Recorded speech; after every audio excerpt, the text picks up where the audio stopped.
Isang mapagpalang araw po sa ating lahat mga kapatid. Tayo po gagawa ng kalandis oil na pangtalyasi po, pang malakihang kaldero. Tara, samahan niyo po ako kung paano ko po ginawa. Unang-una po, mayroon po tayong tangki ng super kalan. 8x12 po ito mga kapatid. Ito po yung gagawin nating chamber. Butasan po muna natin mga kapatid yung puwit ng ating chamber. Ayan. Pagkatapos po ay guhitan natin yung pinakabungangan ng ating chamber mga kapatid. Gamit natin ay isang pako mga kapatid, pang marking para pabilog. Napakadali lang po. Ayan. Ang gagawin po natin mga kapatid dito, kakatingin po natin para sa magiging mouth ng ating chamber. Ayan.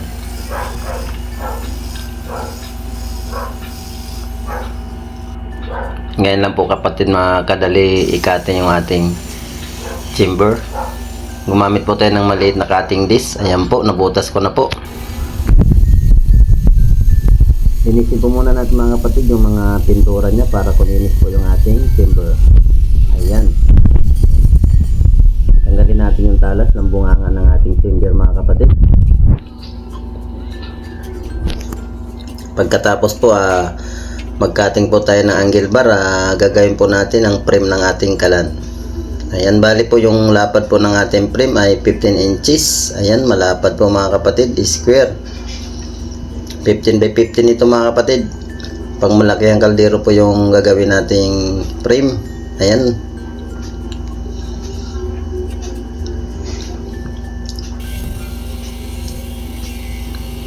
Putulin na rin po natin mga kapatid yung ating angle bar para po gawin natin frame. Ayan na po, nakaputol na po tayo ng angle bar. Mayroon na po tayong 4 na pirasong naputol mga kapatid.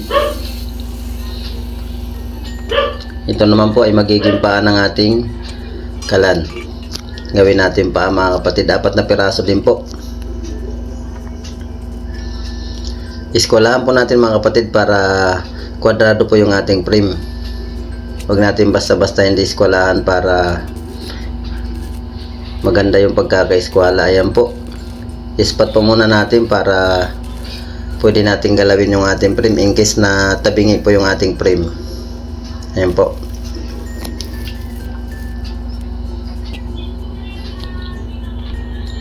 Ito na po yung ating frame. Ito na po yung ating chamber. Ayan na po, na-welding ko na po yung pinakatubo sa daanan po ng hangin sa likuran po. Pupulid ko na lang po ito mga kapatid para hindi po tatagas yung kanyang use oil.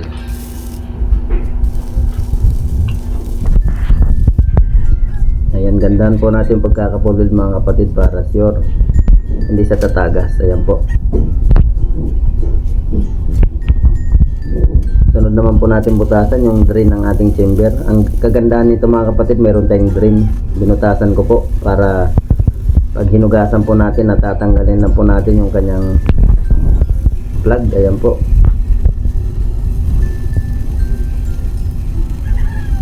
Gamitan na lang po natin ng welding, yung pambutas natin para hindi tayo gaanong matagalan. Ayan na po. Ito na po yung pinaka plug. I-welding ko na rin po ito mga kapatid para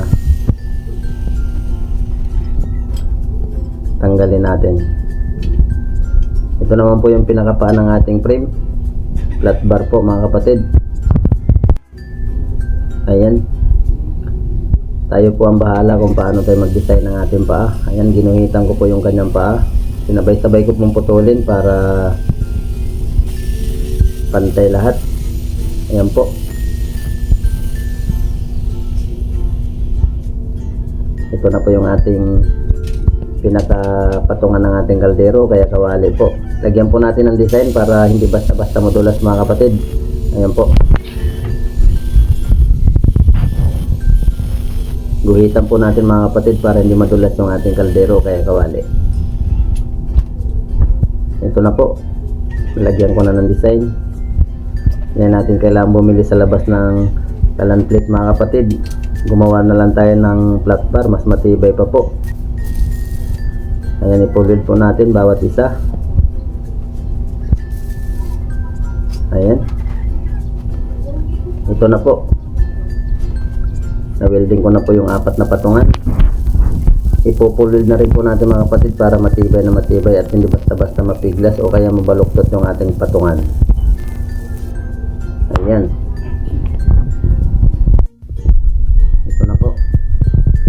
Sunod naman po nating i-full weld yung elbow po ng ating chamber. Naglagay po ako ng elbow po na 1 inches diameter po para po ito sa daanan ng ating hangin ng blower. Ayan po. Ito na po. Na-welding ko na po yung elbow. Mag-cutting na rin po tayo mga kapatid ng bracket. Ito po yung patungan ng ating chamber. 2 bracket po na angle bar. Ayan po. Diyan po natin ipapatong yung ating chamber. I-welding na rin po natin mga kapatid. Mixture mga kapatid, maganda yung pagkaka-welding para hindi basta-basta matanggal o kaya mapiglas. Ayan po. Sukatin po natin mga kapatid para pantay po yung pagkakalagay. Ayan. Ipitin nyo lang po ng vice grip. Ayan. Tapos weldingin nyo po ng maayos.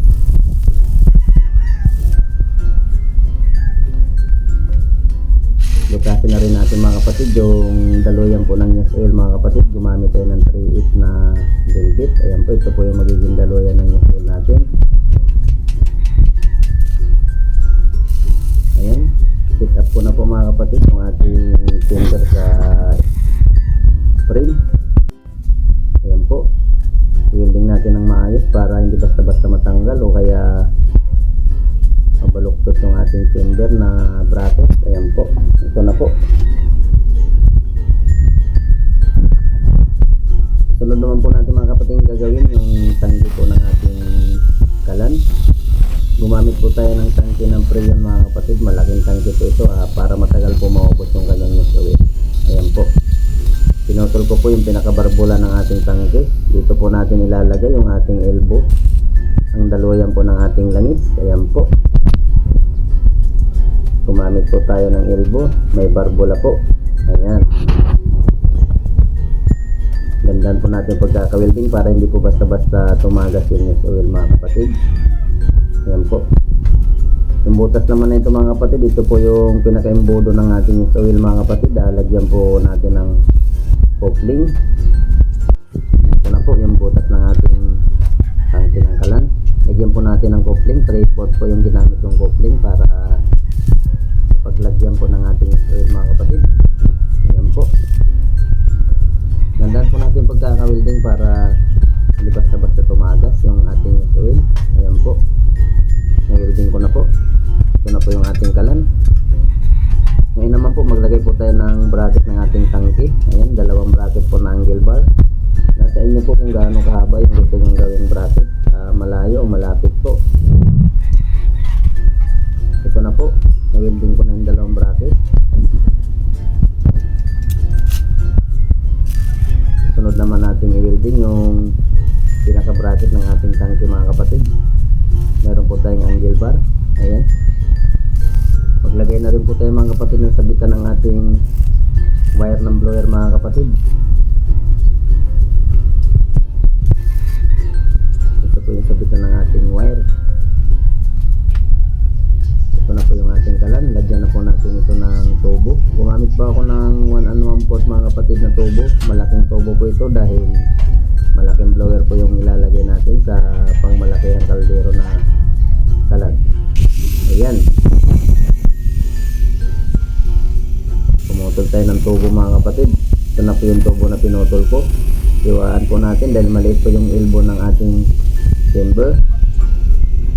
Baluktutin lang po natin mga kapatid yung dulo para akma po doon sa elbow po na nilagay natin sa ilalim ng chamber. Ayan.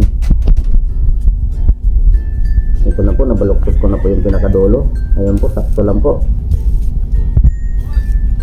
I-full weld na rin natin mga kapatid para hindi basta-basta matanggal yung ating tubo. Ayan.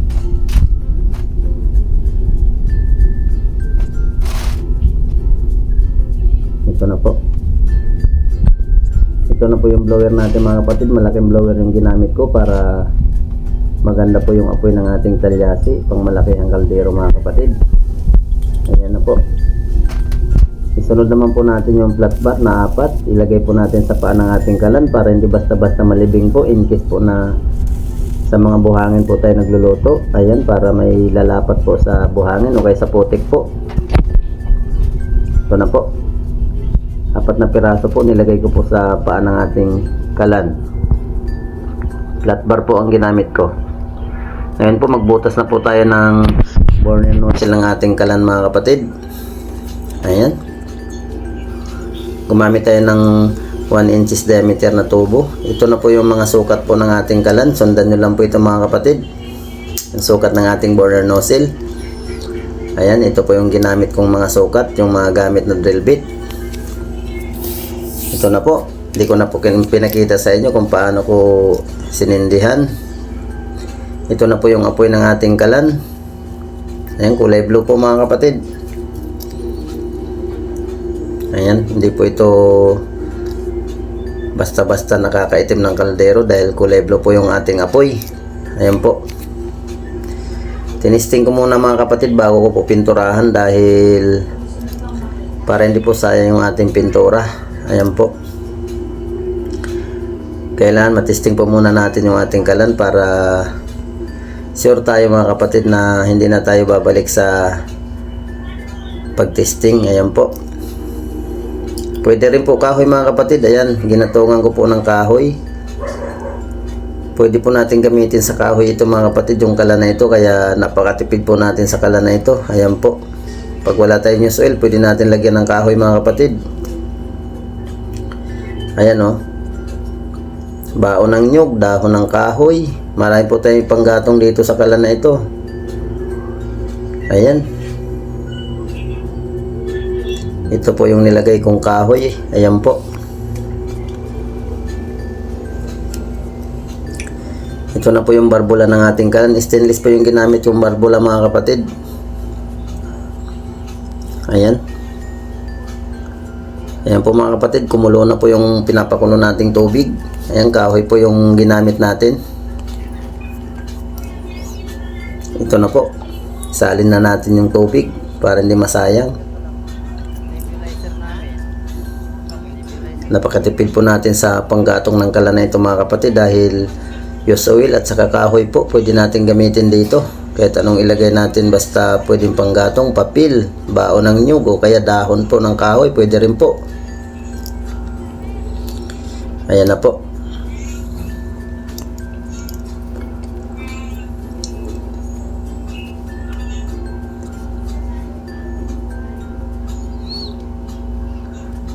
Magpainit na rin po tayo ng ulam mga kapatid para hindi sayang yung ating apoy. Ayan, bago natin patayin mga kapatid, i-off muna natin yung pinakabarbula o kaya magluto muna tayo bago natin patayin yung blower, pero nakapatay na po yung ating langis. Ayan na po, ang bilis kumulo yung ating pinainit.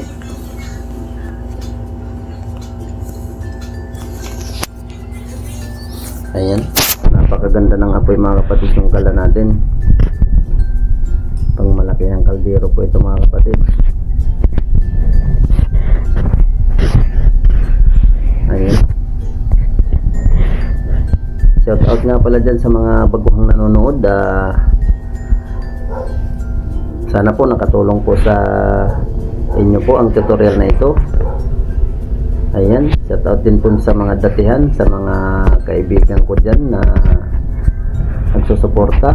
Maraming salamat sa inyong lahat. Ito na po yung pinaka finished product natin mga kapatid. Ayan, ito na po yung ating tangke. Ito po yung ating blower. Ito po yung tangke. Ayan, ito po yung ating blower.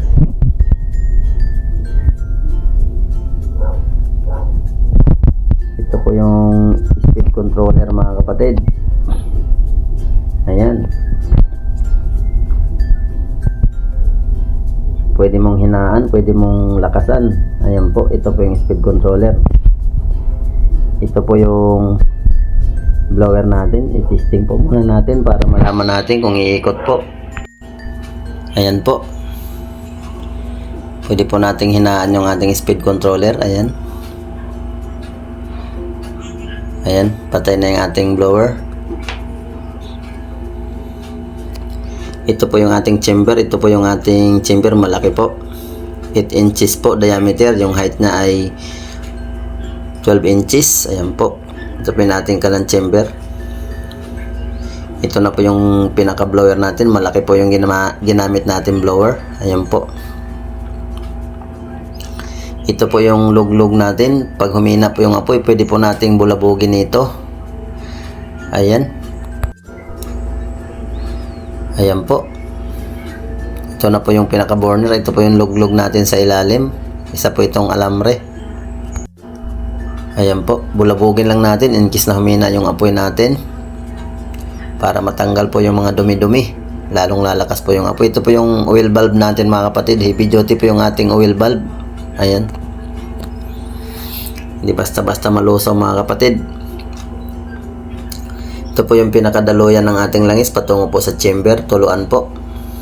Ayan.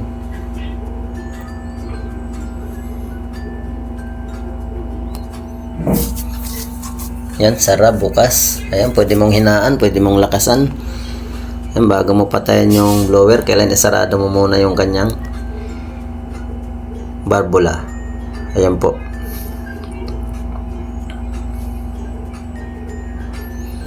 Ito na po. Napakadali lang po gamitin ito mga kapatid. Hindi po mahirap gamitin. Ayan. Ayan na yung ating frame. Malaking frame ito mga kapatid. Pang talyasi talaga. Pang malakihang kaldero. Ayan. Sarado na natin yan. Bago patayin yung kanyang blower speed controller. Ayan. Tingnan natin kung wala na siyang langis para hindi basta-basta umusok pag pinatay natin yung ating blower. Ayan po.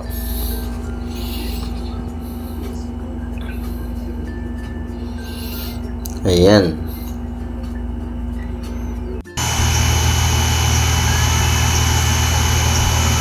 Siya nga po pala mga kapatid, huwag niyo pa akong kalimutan i-subscribe para mapanood niyo pa mga sunod kong mga gawa. Maraming salamat po. Ayan, sa ulitin po, sana po may natutunan po kayo sa tutorial na ito.